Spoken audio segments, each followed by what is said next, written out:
सो तो खुश आमदेद, वेलकम। मेरा नाम फहद अहमद है और आई लिव इन शिकागो। मेरा ज़्यादातर वक्त जो है वो कस्टमर्स के साथ उनकी प्रॉब्लम्स को समझने में, उनको solution देने में गुजरता है। Primary interest, it's always technical. I started as a developer back in 2006. I think me and Faisal started together at the same time in the same company. So you know, over the period of time, I got, interest in, okay, वैसे तो उर्दू में, लेकिन कहीं कहीं English आएगी क्योंकि ज़ाहिर है, we are technology folks and we cannot avoid using English. So ज़्यादातर मेरा इंटरेस्ट जो रहता है recently is technical designs, architecture, integrations, big data and analytics, और इसके साथ साथ मैंने recently जो है वो different cloud platforms को भी explore करना शुरू किया है, not just Azure, but sometimes I, go and poke around and look into Azure, AWS, read about Google, what they are doing, Power Platform. So these are my interests. Basically, I would like to go whenever I get time to do some outdoor work, uh, anything outdoor, like any hiking, biking, whatever you name it. This is some of the contact information. I do blog at dynamicsonline.org, and I have a LinkedIn. Where I'm very active on LinkedIn as well. So topic is data from FNO to data lake. अच्छा, इसमें क्या है ना कि let's just get straight to the agenda. I would start with data lake. Data lake है क्या? इसकी जरूरत क्यों पेश आती है? क्या जरूरत थी जब सब डेटाबेसेस थे और फिर ऑब्जेक्ट ओरिएंटेड डेटाबेसेस आ गए, फिर उसके बाद डॉक्यूमेंट डेटाबेसेस आ गए, सब कुछ ऑप्टिमाइज होता चला जा रहा था प्रोसेसिंग के हिसाब से, स्टोरेज के हिसाब से। तो क्या जरूरत थी कि एक नई चीज आ गई मार्केट में? उस पर थोड़ी सी बात करेंगे। एफएनओ का सिंक पे नजर डालेंगे कि कैसे कॉन्फ़िगर होता है। हो सकता है उस पार्ट को मैं थोड़ा क्विकली स्किप कर दूं क्योंकि वो steps are all online. But I will just talk about some gotchas there, if someone wants to do it, so they would know कि भाई किन चीजों को अवॉइड करना है. और आखिर में Synapse Analytics पे बात करेंगे. अच्छा, Synapse Analytics is a big topic, right? The only reason I put Synapse is because I wanted to make sure कि हम कुछ जब डेटा लेक में आ जाए ना, तो उसको विजुअलाइज कैसे करें, ठीक है, उसको किसी टेबुलर शक्ल में कैसे लाएं कि हम उसको क्वेरी कर सकें. So Synapse is, one of the ways, obviously, but there are certain other options available in Azure as well. We'll talk about those. And finally, if we get time, we'll go into the Q&A. But you feel free to ask question in the comment section. अच्छा, गोल क्या है आज? गोल ये है कि जैसे मैंने कहा ना कि पहले तो डेटा लेक को समझ लेते हैं, उसके बाद डायरेक्ट जाते हैं एफएनओ में और देखते हैं यार एफएनओ से कुछ 2-4 टेबल पकड़ के सिंक करते हैं डेटा लेक में, देखते जाके कि वहाँ क्या फाइल्स बनती हैं और फिर उस डेटा को लोड करते हैं एक सीक्वल पूल में, जो कि एजोर में रन हो रहा होगा. और वहाँ पे हम ये देखेंगे कि उसको लोड कैसे करना है. तो उसकी कुछ स्क्रिप्ट वगैरह लिखी हुई है, बेसिकली डेटा इंजेक्शन जिसे आप कह लें. And finally we'll query it. It's not a very, I haven't created any very funky or very,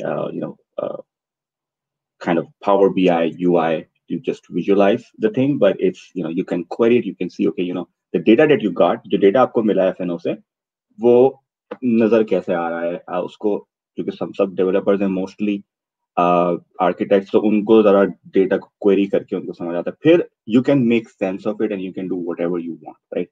And by the way, ADLS is not just, the data lake is not just for querying. if अगर यही करना था तो फिर हम Azure SQL पे भी रख सकते थे. तो उस पे हम पहले थोड़ा सा अपनी फाउंडेशन बनाएंगे. तो डेटा लेक है क्या? इन जनरल टर्म्स में अगर आप बात करें ना, तो it's just a repository, container जिसके अंदर आप फाइल्स स्टोर कर सकते हैं, स्ट्रक्चर्ड डायरेक्टरी स्ट्रक्चर बना के. डेटा किसी भी फॉर्मेट में हो सकता है.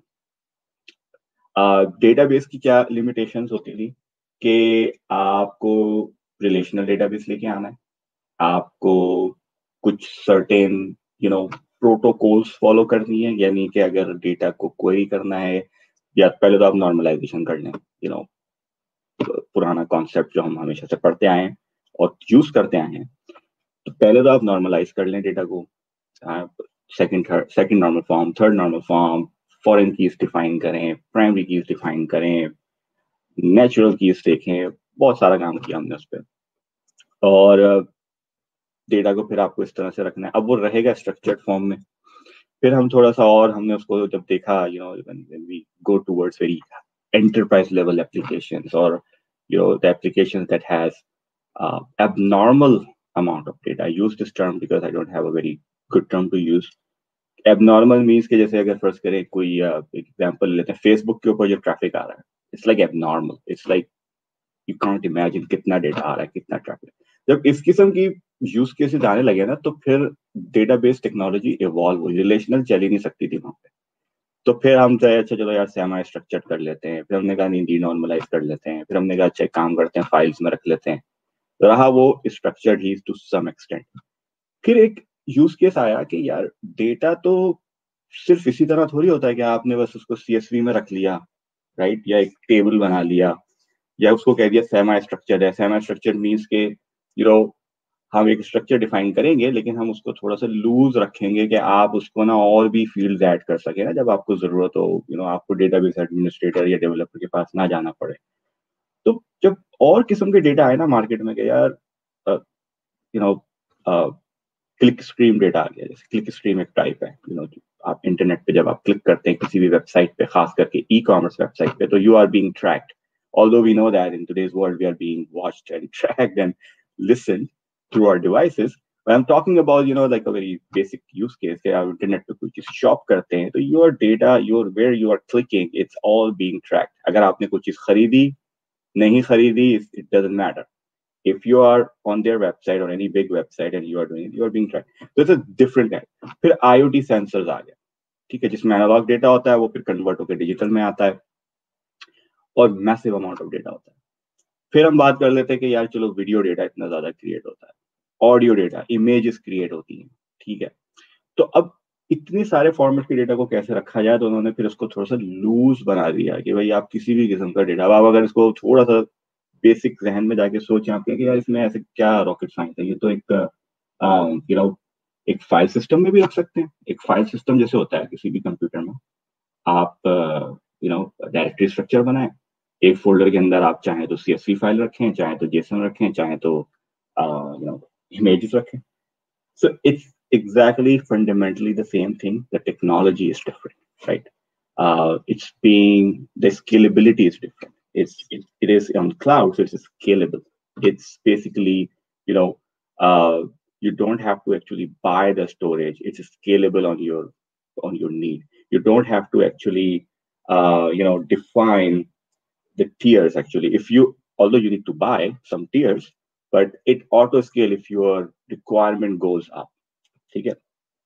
तो अब ये थोड़ा सा मैंने कॉन्सेप्ट का यहाँ पे ना एक डिफरेंस डाल दिया है कि भाई व्हाट वाज डेटा वेयरहाउस और what is data warehouse is still around and what is data lake. So it's the idea of data warehouse is the data warehouse was still relational, ठीक है। आप data को अपना कहीं से थोड़ा सा प्रोसेस करके ले आते थे और एनालिसिस के लिए उसको रख लेते थे ताकि एनालिसिस आसान हो जाए। डेटा लेक जो है वो उसका बिल्कुल उलट है, वो कहना नहीं रिलेशनल नहीं कुछ भी नहीं, बस ये स्ट्रक्चर, मतलब ये फोल्डर स्ट्रक्चर आप कंटेनर्स बनाएं और डेटा आप किसी भी फॉर्मेट में रख लें। स्कीमा की कोई लिमिटेशन नहीं है वहाँ पे। परफॉर्मेंस बहुत बेहतर है, डेटा रीड बहुत सिंपल है वहाँ पे, बहुत इजी है। और फिर सबसे बड़ी बात ये कि जो डेटा वेयर हाउसेस थे वो बेसिकली उनका जो यूज केस था मेन जब हमने स्टार्ट किया था तो वो डेटा एनालिटिक्स था, ठीक है। वी वांटेड टू एनालाइज कि भाई कितनी सेल्स हो रही है, किस रीजन में कितनी सेल हो रही है। हमारे पास बहुत इस तरह के, मैंने बहुत सिंपल सा आपको यूज केस बता दिया, ये वो बहुत ज्यादा यू नो कॉम्प्लेक्स सिनेरियो नहीं बचा। इसमें मशीन लर्निंग का कॉन्सेप्ट नहीं था, ठीक है। अभी तक हम मशीन लर्निंग या आर्टिफिशियल इंटेलिजेंस की तरफ नहीं आए थे। इसके अंदर ये चीज मौजूद नहीं थी कि अगर डेटा बहुत ज्यादा हो या बहुत फॉर्मेट डिफरेंट फॉर्मेट्स में हो तो हम क्या करें। जाहिर है अगर आपको इमेज डेटा प्रोसेस करना है, you can't just query it, you need a different tool set to process that and get the digital result out of it. You know, it's a binary data, but you need to get still 1-0 type of result कि भाई इसका result क्या निकला। आपने दो images compare करी, हम just giving an example, तो क्या क्या फायदा हुआ। अब वो ये एआई बेस्ड थोड़ी सी यू नो एप्लीकेशंस हैं, में आप इमेज सर्च कर सकते हैं। लेकिन मैं एक आइडिया दे रहा हूँ कि भाई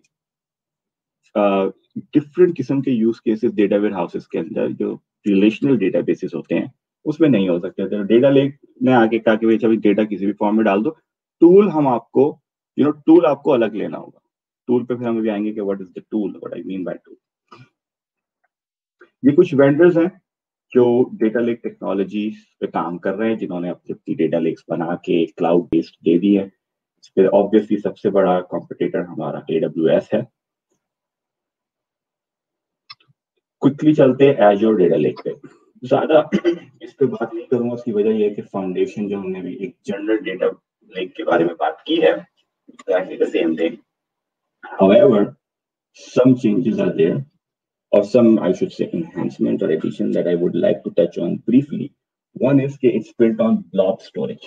और Gen 2 की अगर मैं बात करूं, Generation 1 was on file system. So if you connect the dot, what I said earlier, they initially started with the very basic idea कि यार क्लाउड पे स्टोरेज दे देते हैं, वहां पे जाके हम फाइल्स लोगों को रखने की इजाजत देंगे और उसको हम और वो बहुत चीप होता है।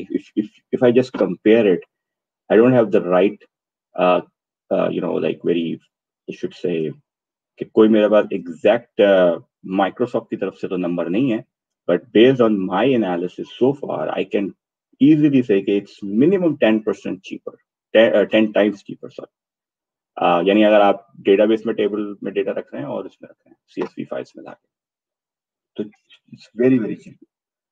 दूसरा जो है कि it's design for enterprise big data analytics. तो इन्होंने डेटा लेक बनाते खुद कुछ भी नहीं है, उसमें तो सिर्फ डेटा स्टोर हो रहा है, लेकिन माइक्रोसॉफ्ट ने उसके साथ एक ऐसा इकोसिस्टम बिल्ड किया है कि आपको हर चीज एजोर के अंदर ही या उसी के इकोसिस्टम में मिल जाएगी।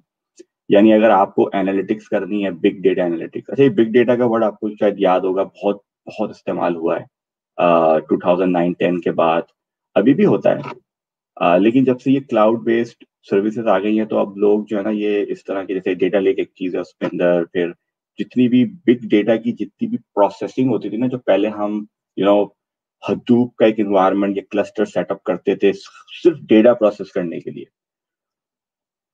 वो सारा काम ना अब हुआ मिल जाता है क्लाउड पे। डेटाब्रिक्स का नाम आपने सुना होगा, ये कुछ आगे चीजें लिखी हुई हैं, HD इनसाइट।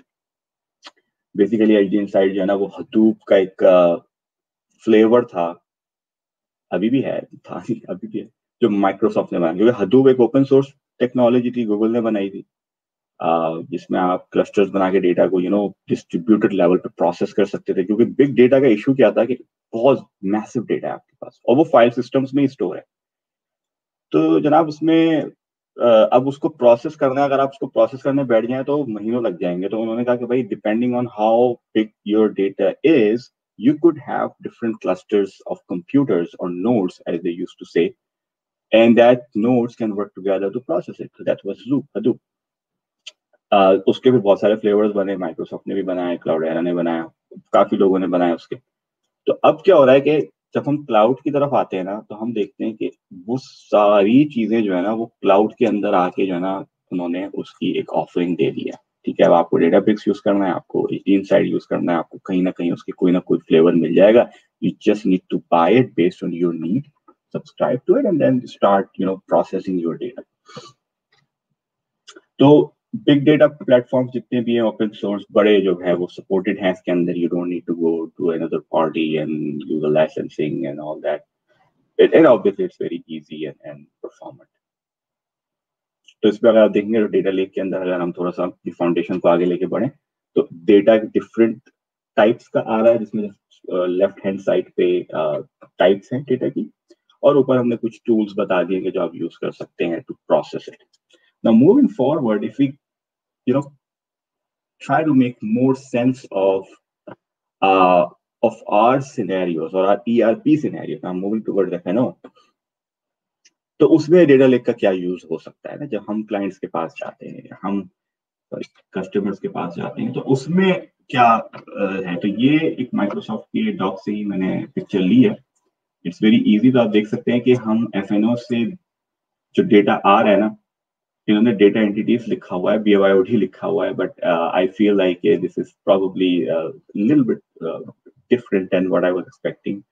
क्योंकि BYOD से जहन में आता है कि एज़्योर SQL में डेटा जाएगा ना, राइट। लेकिन मेरा यहाँ पे इनका मकसद है कि डेटा एंटिटीज से आप डेटा एक्सपोर्ट कर सकते हैं। Tables is a very big requirement, specially अगर आप किसी ऐसे कस्टमर के पास इम्प्लीमेंटेशन करें जिनके पास AX 2012 चल रहा है पिछले 8-10 साल से, तो वो जो है ना, वो कहते हैं यार हमें तो इतना फायदा था वहां पे, हम तो SQL का एक्सेस था, हम तो जो चाहते थे कर लेते थे, SSIS के थ्रू अपना डेटा को कहीं भी मूव कर लेते थे, प्रोडक्शन का एक्सेस था हमारे पास, डेटा का एक्सेस था।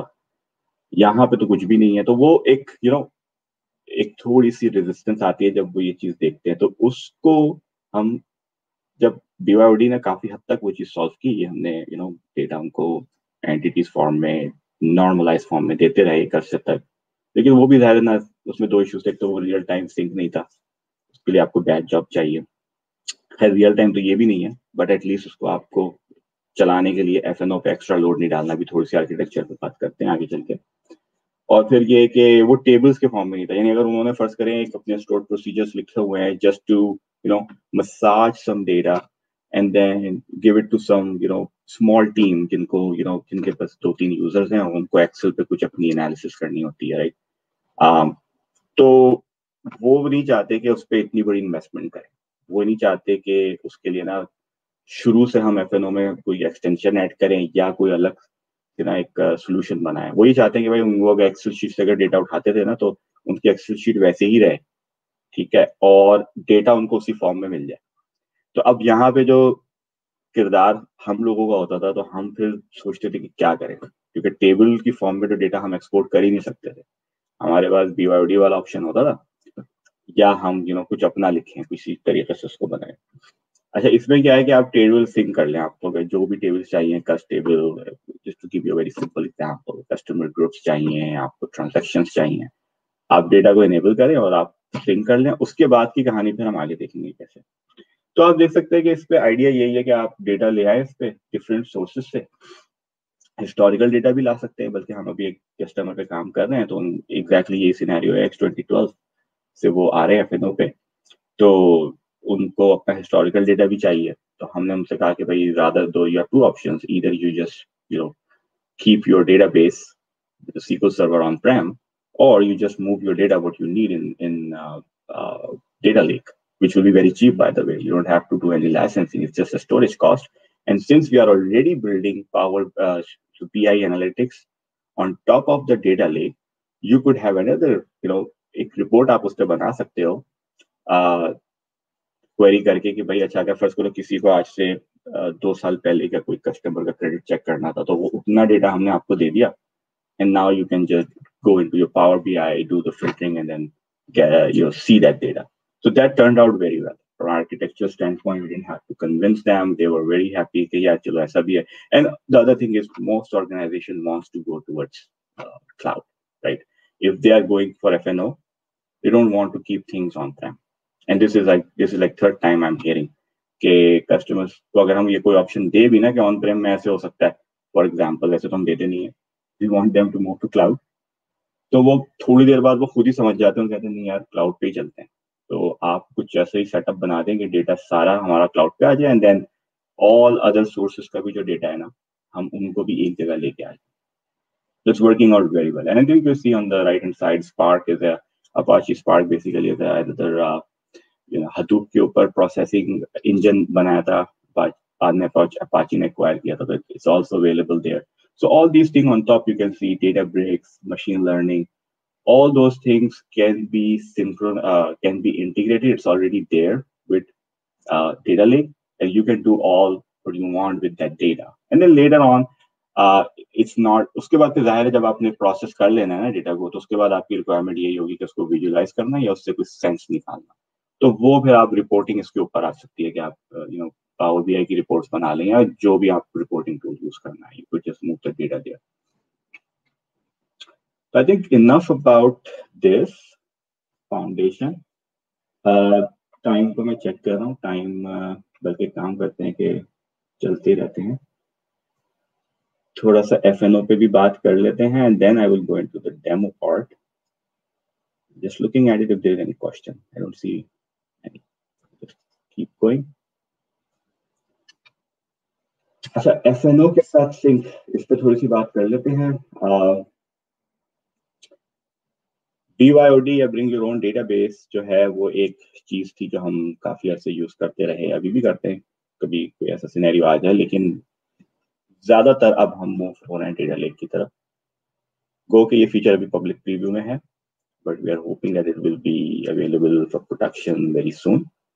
So, but just the comparison, अगर आप इसको कंपेयर करके देखें ना साइड बाय साइड, तो डिफरेंस ये है कि डेटा लेक में हमें एक जॉब सेटअप करनी पड़ती थी विद और उसमें हमने कुछ इश्यूज देखे. अगर डेटा ज्यादा होना और आपकी job let's say every 15 minutes run करनी है आपको, this a business requirement, it takes becomes very slow to the extent that sometimes we need to restart services or get into the batch server or assign a different batch server completely. तो काफी production में issues देखे हैं वहां पे हमने इस वजह से, क्योंकि ज्यादा जो बल्क ऑफ द वर्क था ना वो FNO के ऊपर था.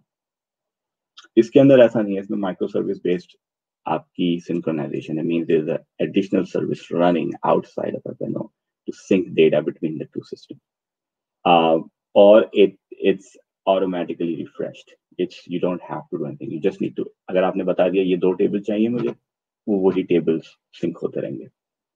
और फिर जाहिर है जो टेबल्स के फायदे हैं जिसमें मैंने बात की है कि अगर आप बहुत ज्यादा, वैसे तो अगर आप थ्योरेटिकली देखें तो world is moving towards already moved towards denormalized structures, means data entities.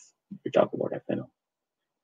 लेकिन स्टिल अगर कोई कस्टमर, और हम दोनों सिनेरियोस की तरफ जाते हैं, I just look at it कि अच्छा भाई आपकी रिक्वायरमेंट क्या है, आपकी रिक्वायरमेंट क्या हम out of the box data entities fulfil कर सकते हैं. Okay, that's great, let's just do it. अगर बहुत ज्यादा कुछ होता है तो यार अच्छा चलो ठीक है, टेबल्स पे आ जाते हैं, रिलेशंस और all of that, because we know processing is SQL server के मुकाबले में यहाँ पे processing is much faster. SQL के अंदर आप एक क्वेरी लिखें जिसमें आप 8 टेबल्स को ज्वाइन करें और वर्सेस आप उसको सिनैप्स पे लेके आए और फिर उसको प्रोसेस करें, it's way faster. So that's why I like it. I say okay चलो यार सही है हम इसको टेबल्स को यूज कर सकते हैं और we see like very good performance there as well. Public preview हो चुका है इन रीजन्स में जो सामने लिखे हुए हैं. Expected है कि it will be generally available, means you can install on production or enable it on production in fall of 2021. It's only available for tier 2 plus environments, right? Dev environments पे नहीं है, लेकिन I recently मैंने देखा है कि एक मैं डॉक्स पे था तो मैंने ये कमेंट वहां से उठाया है कि किसी ने कोई गिटहब पे कोई टूल्स प्रोवाइड किए हैं जिसके जरिए आप टीयर 1 पे भी इसको कर सकते हैं. मैंने इस पे काम नहीं किया अभी तक, मैंने सिर्फ टीयर 2 के साथ किया. तो since I recently saw it, if I had time, अगर मैं पहले देख लेता तो शायद मैं उसको सेटअप करने की कोशिश करता, क्योंकि वो एक बड़ी इंपॉर्टेंट चीज होती है हमारे लिए इन टर्म्स ऑफ डेवलपमेंट्स. हमें बहुत ईजी रहता है और बहुत, क्योंकि हर बंदे के पास अपनी पर्सनल सब्सक्रिप्शन होती है जिसपे आपको कुछ क्रेडिट मिलता है, तो उस पे हम फिर इसको काफी अच्छा टेस्ट कर सकते थे, अपने कंपनी की डेव मशीन्स पे कर सकते थे. लेकिन अभी चूंकि टीयर 2 पे होता है तो हमें फिर क्लाइंट के एनवायरनमेंट्स पे इसको इनेबल करना पड़ता है और टेस्ट करना होता है. अच्छा, एक मैं डिस्क्लेमर दे देता हूँ यहाँ पे कि चूंकि मेरे पास जितनी भी डेटा लेक सेटअप हुई है वो क्लाइंट्स एनवायरनमेंट पे हैं, तो मैं वो क्लाइंट एनवायरनमेंट्स आपको शो नहीं कर सकता. Obviously it's a data privacy issue. However, what I've done is I've created the similar structure in my own subscription. जब आप डेटा सिंक करते हैं तो कैसा स्ट्रक्चर बनता है डेटा लेक में, मैंने वैसा ही अपने उसमें बना लिया और वहां से फिर मैंने अपना Azure Synapse और SQL Pool स्पिन अप करके उसको हम वहां उसको समझ लेंगे. अच्छा, ये कॉन्फ़िगरेशन स्टेप्स हैं, ये आपको नेट से भी मिल जाएंगे, आखिर में रेफरेंसेस में भी मौजूद हैं. इसको जरा क्विकली आगे बढ़ जाते हैं. और जो इसमें बहुत इंपॉर्टेंट चीज है ना वो ये है. अच्छा, एक चीज और जो ज्यादा इंपॉर्टेंट है वो ये कि आप किसी भी एक्टिव डायरेक्टरी में एजोर टेनेंट में बेसिकली आप अगर इसको करेंगे ना सेटअप, तो आपको एजोर एडमिन का एक्सेस चाहिए, सुपर एडमिन का, यानी जो पूरे टेनेंट का एडमिन होता है. और ये सबसे टाइम कंज्यूमिंग स्टेप हो जाता है, क्योंकि अगर आपके पास एक्सेस ना हो तो आपको you need to get, specially if you are working with a client, you need to talk to the client IT admin and let them know why you need it. So you need to work in collaboration with that person. तो इसमें ये Microsoft की ERP service है जो कि आपको add करनी होगी अपने टेनेंट में। ये वही सर्विस है जिसका मैंने जिक्र किया कि एक माइक्रो सर्विस है that runs behind the scene on Azure to sync the data between two systems. फिर आप एक एक्टिव डायरेक्टरी एप्लीकेशन बनाएंगे, इट्स वेरी सिंपल, रजिस्टर करेंगे। हर इंटीग्रेशन सिनेरियो में हमें ये करना पड़ता है, चाहे आप पावर BI इनेबल करने जाएं, चाहे आप regular Azure based logic app based integration करने जाएं, चाहे आप जस्ट ऑडिट एक्सपोज करने जाएं। So this is very common, everybody knows, you just need to create application, client ID and secret to actually call your OData services. तो वही चीज यहाँ पे होगी। फिर उसके बाद एक डेटा लेक का अकाउंट आप बना लें। बेसिकली क्या होता है इसमें कि आपको डेटा लेक स्टोरेज बनानी है, कि कोई अलग से आपको चीज नहीं मिलेगी। जिस तरह आप रेगुलर एजूर स्टोरेज बनाते हैं आप वही बनाएंगे, इसमें बस कुछ छोटे छोटे डिफरेंसेस होंगे, वो स्टेप्स में लिखे हुए हैं। उसके बाद आपको ना यहाँ पे जब ये स्टोरेज अकाउंट है, बेसिकली आप देख रहे हैं ये स्टोरेज अकाउंट है, तो यहाँ पे आपको डेटा लेक इनेबल्ड मिलेगा इसमें ना, तो सारी चीजें आपको उसकी मिल जाएंगी। अच्छा, ये कुछ सिक्योरिटी रिलेटेड चीजें, प्रिटी नॉर्मल कीवर्ड बनाना, उसके अंदर सीक्रेट्स रखना, ये सारी चीजें इंटरनेट पे मौजूद है, इसमें भी कोई इशू नहीं आता, बहुत इजीली आप इसको सेटअप कर सकते हैं। सिर्फ ऑथराइजेशन के वक्त अगेन आपको एडमिन की हेल्प चाहिए। अच्छा, फाइनली जब ये सारी चीजें हो जाती हैं तो आपका जो एनवायरनमेंट होगा ना, LCS का जो पेज है, यहाँ पे आपको आना है और यहाँ पे ऐड करना है। तो अगर वो रीजन आपके रीजन में इनेबल है, आपके क्लाइंट पे, आपके जो भी जिस पे भी आप काम कर रहे हैं, अगर वो इनेबल है या यानी डेटा लेक की फीचर इनेबल है, तो आप जब आपने इंस्टॉल करेंगे ना, अभी मैंने वो स्क्रीनशॉट डाला नहीं है, when you click on it, you'll see कि आपको ऑप्शंस मिलेंगे। Then you can select the data lake option, and once it's installed, you will see it available like this in the preview, so you will see that preview as well. और afterwards जब आप FNO में आएंगे तो आपको वहां पे एक एक्सपोर्ट टू डेटा लेक या एक्सपोर्ट डेटा लेक, मैंने शायद इसको गलत टाइप कर दिया, export to Azure data lake का एक फॉर्म मिलेगा सेटअप के अंदर, जिसके अंदर आपको सारे टेबल नजर आ रहे होंगे, चाहे आपके अपने हो या कस्टम टेबल हो, आई मीन माइक्रोसॉफ्ट के FNO के टेबल हो या आपके अपने कस्टम टेबल हो, तो आप उन टेबल्स को सिलेक्ट करके एक्टिवेट कर सकते हैं। ठीक है, आप ये एक्टिवेट हो जाएगा। उसके बाद जब आप इसको पहले तो आप ऐड करेंगे, then you activate, like there are like two options, first you add and then you activate. So after activation you will see that the status initially it will be initializing and after that it will be running, means कि अब ये sink start हो चुका है। तो अच्छा, जब sink start हो चुका होगा और फिर आपका डेटा सिंक होना शुरू हो जाएगा। अब हम थोड़ा सा इसको डेमो पर्सपेक्टिव से देख लेते हैं। अच्छा, ये तो हमारा SQL टूल है, इसके बाद में आते हैं, ये सिनेप्स है। अच्छा, ये मेरी अपनी सब्सक्रिप्शन है जिसपे मैंने ये स्टोरेज अकाउंट बनाया, जिसमें डेटा लेक इनेबल थी। आपको फिर कंटेनर्स में जाना है। अच्छा, ये regardless of data lake, the structure is same। अगर आप स्टोरेज अकाउंट में it's basically blob। तो जो Gen 2 जो है हमारा नया वर्जन जो मार्केट में आया डेटा लेक का, एक तो Gen 1 था जो फाइल सिस्टम था, ये जो है ये ब्लॉब स्टोरेज है, मींस इट्स मच बेटर, यानी ब्लॉब की फॉर्मेट में हर चीज सेव हो रही होती है और इसके अंदर ना रीड राइट बहुत आसान है from Azure standpoint as well, not just us obviously. हम अगर किसी थर्ड पार्टी एप्लीकेशन से रीड राइट करेंगे वो तो फास्टर है ही through APIs, but because of that block technology within the Azure infrastructure, it's also very easy to like manage the files regardless of what type of file is। तो क्या होता है कि यहाँ आपका एक कंटेनर बन गया, उस कंटेनर के अंदर ना डिपेंडिंग ऑन जो आपका एनवायरनमेंट का नाम है, एक फिक्टिशियस नाम मैंने रख लिया, उस नाम के अंदर आके ना इस तरह से स्ट्रक्चर बन जाता है जब आप सिंक करना शुरू करते हैं। फर्स्ट कीजिए आपने कस्टमर ग्रुप शायद मैंने सिंक किया था, लेट मी सी। तो फाइनेंस का फोल्डर बन जाएगा। फाइनेंस के अंदर आएंगे अकाउंट रिसीवेबल ग्रुप, और यहाँ पे कस्टमर ग्रुप की फाइल बन जाएगी। जरा फाइल को देख लेते हैं। CSV फाइल होती है। डेटा किस तरह नजर आता है।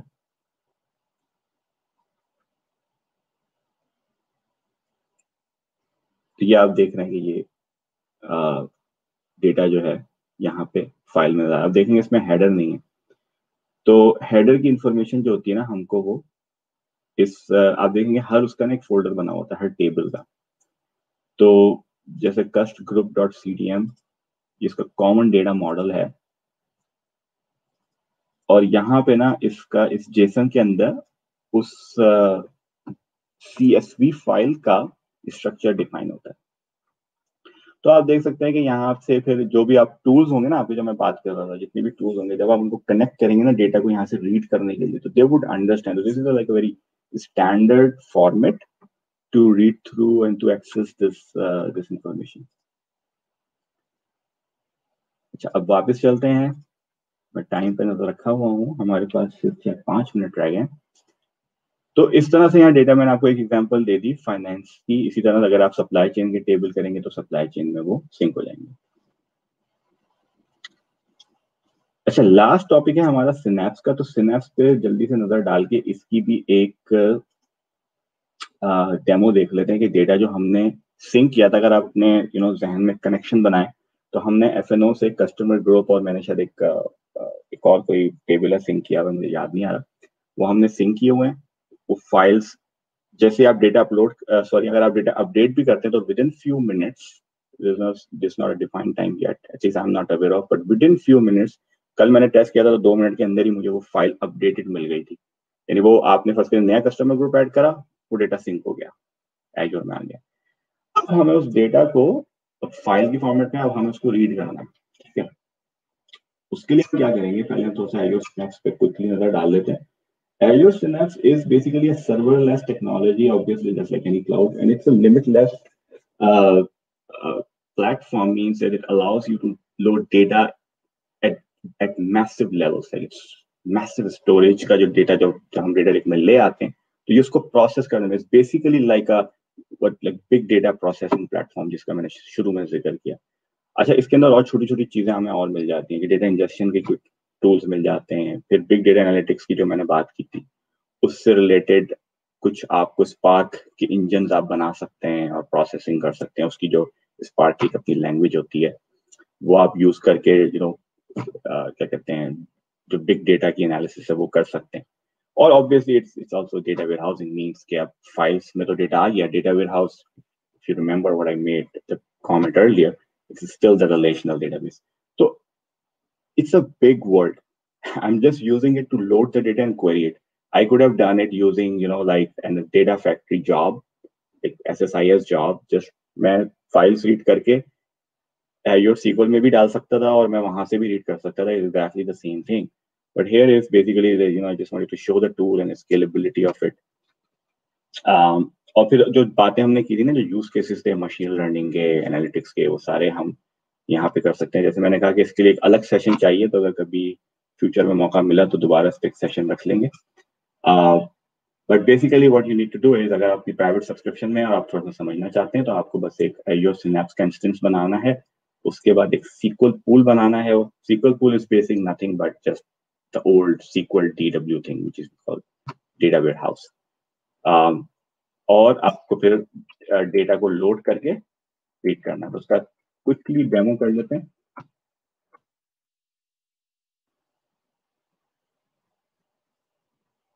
तो हमने 2-3 टेबल, जैसे मैंने कहा, सिंक किए हुए थे, और ये हमारा SQL पूल है।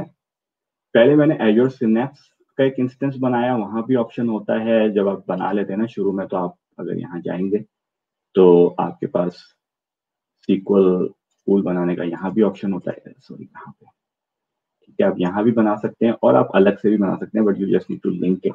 बेसिकली SQL पूल क्या होता है, it's database running on cloud, SQL database running on cloud. अच्छा, जो अभी इसके टूल्स मौजूद हैं, मेरे पास फिलहाल नहीं है, मुझे बताया गया है, मैं अपने कल एक आर्किटेक्ट से डिस्कस कर रहा था कि यार इसके कोई टूल्स होने चाहिए, इसके टूल्स मौजूद हैं लेकिन मुझे उनका इल्म नहीं है। वो ये कि अभी तो मैं देखें टेबल खुद बना रहा हूँ क्वेरी लिख के, लेकिन इसके टूल्स होते हैं जो आप अगर वहां से कनेक्ट करेंगे कि यार ये जेसन फाइल है या ये हमारे टेबल है, कस्टमर ग्रुप है, तो it creates the same structure as a table in SQL Pool। और उसके बाद आप जो है वो जब टेबल पे डेटा लोड हो जाता है तो आपको अब सॉरी टेबल क्रिएट हो जाता है, then you need to load the data through some commands. So I use copy command. It's not exactly SQL, it's another version of SQL. And you provide the you know आप अपनी file का path बताते हैं, तो ये आपकी जो है वो डेटा, जो आपकी डेटा लेक स्टोरेज का जो यूआरएल है ये वो है। और फिर उसके अंदर जैसे हमने आपने देखा होगा हमने कंटेनर्स बनाए थे यहाँ पे, बेसिकली कंटेनर तो बनता है, उसके अंदर एक फोल्डर स्ट्रक्चर बनाया था, तो उस फोल्डर स्ट्रक्चर पे आपको फाइल का नाम देना। तो अभी आपको ये लग रहा होगा यार ये तो बहुत लंबा काम है क्योंकि इसको तो हमें सारा काम खुद लिखना पड़ जाएगा, लेकिन इसकी टूल्स मौजूद हैं। आप और कुछ लिखना भी पड़ेगा आपको ऑब्वियसली, बट वो क्या होगा कि वो आप उसको एज़्योर डेटा फैक्ट्री के अंदर उसकी जॉब्स बना सकते हैं, जो आपको जैसे ही आपको फाइल्स अपडेट हों वो ट्रिगर हों और वो डेटा आपकी सीक्वल पूल में लोड कर दें। अच्छा, उसके बाद आप जब डेटा लोड हो जाए तो आप क्वेरी कर सकते हैं। जैसे क्लासिफिकेशन ग्रुप मैंने किया था, एक कस्टमर ग्रुप किया था, तो हम इसको यहाँ पे आके आप डेटा को क्वेरी कर सकते हैं और ये डेटा यहाँ पे आपको इस तरह से नजर आएगा, बिल्कुल जिस तरह से रिलेशनल। तो आपका डेटा यूं समझ लेंगे पहले फाइल फॉर्मेट में गया डेटा लेक में, और फिर वो यहाँ पे, और फिर जाहिर है चूंकि इस और एज आई सेड मुझे नहीं याद आ रहा मैंने हॉट टियर और कोल्ड टियर की बात की है, लेकिन बेसिकली जब डेटा की जरूरत होती है, when you need that data, depending on your tier, which tier you have subscribe for, your data becomes available very quickly. So अभी तो मैं बिल्कुल बहुत ही small scale पे इसको चला रहा हूँ, तो it takes a little bit time to load. But let's say if you have a very real time requirement and you can't wait, at least you can't wait to just load it and start processing it, you could go with a hot tier. Means your bulk of your data is always available for you whenever you want to read it. So from that perspective, this is one thing about querying. अच्छा, यही चीज आप यहाँ भी कर सकते हैं। खाली हमारा टाइम अप हो गया है, but I will just finishing quickly. Azure sorry ये आपका जो SQL सर्वर मैनेजमेंट स्टूडियो है, तो वहां पे आप इसको कनेक्ट कर सकते हैं और बिल्कुल इस तरह जैसे आप किसी भी SQL को क्वेरी करते हैं, आप यहाँ पे बिल्कुल उसी तरह उसको क्वेरी कर सकते हैं। एक मैं इंपॉर्टेंट बात बता दूं before I just close it, कि जो SQL पूल होता है ना, वैसे तो इसमें जो देखें डेटा लेकर आप अपना बनाएंगे, स्टोर करेंगे, छोटी छोटी फाइलें, कोई कॉस्ट नहीं लगेगी आपकी ना। मैं इसलिए बता रहा हूँ कि most of us are developers, we have our own $150 credit और whatever credit depending on where you live. वो हम ऑब्वियसली हम वो बहुत थोड़ा थोड़ा खर्च करना चाहते हैं ताकि हम पूरा महीना उसमें गुजार लें अपनी एक्सप्लोरेशन के लिए। तो अगर आप इसको बनाएं अपने पास, तो जब काम खत्म हो जाए ना, तो ये पूल जो होगा ना, इसको आपको पॉज कर देना। अगर इसको आपने पॉज नहीं किया तो इसका जो लोएस्ट टीयर है ना, जो मैंने अभी सेटअप किया हुआ है, वो डेली के $30 बर्न करता है। तो you can do the math, like in 5 days you will be over with like $150। So you always have to pause it. So this is because I'm using a dedicated pool. Obviously, there may be other ways to do that. I personally prefer dedicated pool for customers, so that's why I just did that. But I always pause it. If I don't, next day I get a warning that bhai aapne itne paise kharch kar diye. So that's important. So let me see if there's anything remaining. We talked about it. There are some references. There is a Yammer group also, which is private, so you need to just search for it if you're on Microsoft Yammer, and you can request access. I think that's all I have. Excellent. Thank you, Fahad. Yeah. Due to the time limitations, I'll just have to say. Yeah. I tried my best. Yeah. Thank you. बहुत अच्छा था, जबरदस्त था, और सबसे अच्छी बात ये हुई कि बहुत सारे कॉन्सेप्ट जो आपको अपनी लैंग्वेज में समझने को सुनने को मिलते हैं, तो वो ज़्यादा अच्छे तरीके से समझ में आते हैं। क्योंकि ये एक ह्यूमन नेचर है। I keep it very short because Kelly is already here. So होता ये है कि हमें मे बी 20 ईयर्स और 15 ईयर्स हो जाए बाहर रहते हुए, लेकिन जब तक हम अपनी जबान में कोई चीज समझ लेते हैं तो वो हमें ज्यादा हमेशा अच्छी तरीके से याद रहती है। And like you have done a fantastic job here. Like this is a very critical process, or it's a talk of nowadays everywhere. Like Azure Data Lake, Azure Data Lake. So definitely मैं जरूर चाहूंगा कि इसके ऊपर detail के ऊपर हम एक और सेशन भी रखें आपके साथ डिटेल में, और तब तक जो है ना वो आप GitHub को एक्सप्लोर करके आए और फिर हमारे साथ जो है ना वो टीयर 1 को जो है वो आप हमें बताएंगे। चलें, good. Thank you Faisal. Thank you so much, Fahad. Okay.